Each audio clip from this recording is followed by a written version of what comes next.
On peut dire qu'aujourd'hui, il y a 20 concurrents qui sont toujours sur le plan d'eau. L'équipe de tête a dépassé très sensiblement je dirais le premier tiers. Ils vont bientôt être pas loin de la moitié de la course.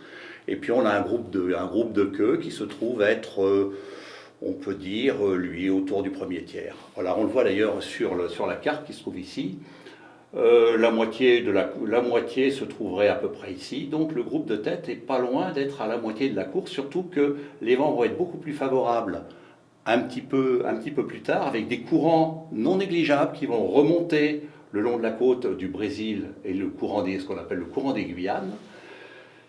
Ceux qui sont derrière, malheureusement, ils ont encore beaucoup de chemin à faire avant de se retrouver, je dirais, dans cette position favorable, c'est-à-dire d'avoir à la fois des vents favorables et des courants qui le sont. La surprise du départ, ça n'a pas été la barre de Saint-Louis, si redoutée de tous, mais ça a été le vent le long de la côte entre Saint-Louis et Dakar. 11 concurrents sur 22. Si on n'avait pas passé une remorque au dernier moment pour la plupart, eh bien, aurait sans doute mal terminé. Il s'avère que 11, dont parmi les 11, il y a 4 Guyanais qui n'ont pas été remorqués et qui ont pu passer sans problème, enfin il a fallu qu'ils tirent sur les avirons et ont pu passer la pointe de Dakar et se retrouvent d'ailleurs aujourd'hui plutôt dans le peloton de tête. Alors le premier abandon, c'était celui de Jean-Jacques Gaultier. Il nous a vraiment surpris parce que Jean-Jacques Gaultier, il partait en grand favori. C'était quand même une grosse pointure. Vous voyez, Henri de Boulogne est parti. Était-il malade quand il est parti? Toujours est-il, c'est qu'il s'est déshydraté. Il n'a jamais pu consommer ni boisson, ni aliments pendant, je dirais, toute la distance qu'il a faite entre le moment entre Saint-Louis et le moment où il a abandonné. Il est aujourd'hui dans un hôpital parisien, en train d'essayer de reprendre un petit peu de force et juste essayer de se soigner. Je n'ai pas d'informations, je dirais, immédiates sur son état, mais l'état d'hier ne présentait pas de problème alarmant, mais néanmoins, il était temps qu'il abandonne. Grand temps sans doute. Le bateau de Jean-Jacques Gaultier se trouve être aujourd'hui à Dakar.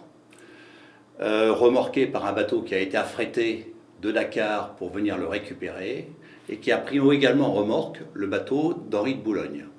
Il s'avère qu'à la tombée de la nuit, ils se sont aperçus que le bateau n'était plus, il avait rompu son amarre.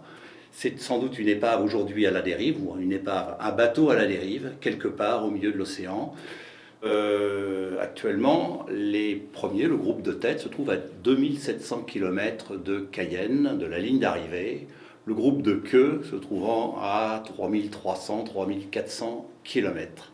Donc ce groupe de tête, qui est à 2700 km, on peut penser qu'il va mettre environ 43-45 jours de mer, donc très sensiblement plus que la première édition. Pourquoi? C'est parce que les vents sont un peu moins favorables, les courants un peu moins favorables, mais surtout les vents, que lors de l'édition 2006-2007.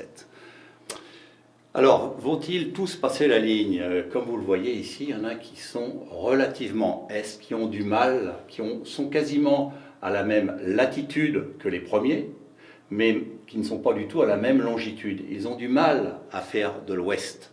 Et s'ils ont du mal à faire de l'ouest, il ne faut pas qu'ils terminent comme certains lors de la première édition, comme Joe Le Guen, qui avait terminé à peu près ici, sur les côtes de l'Amapa. Il faut qu'ils terminent tous sur les côtes de Guyane. Et ces 20 concurrents qui restent, tous forcent le respect. Les conditions qui sont les leurs ne sont pas forcément enviables. Et moi, je dis chapeau à ces gars-là.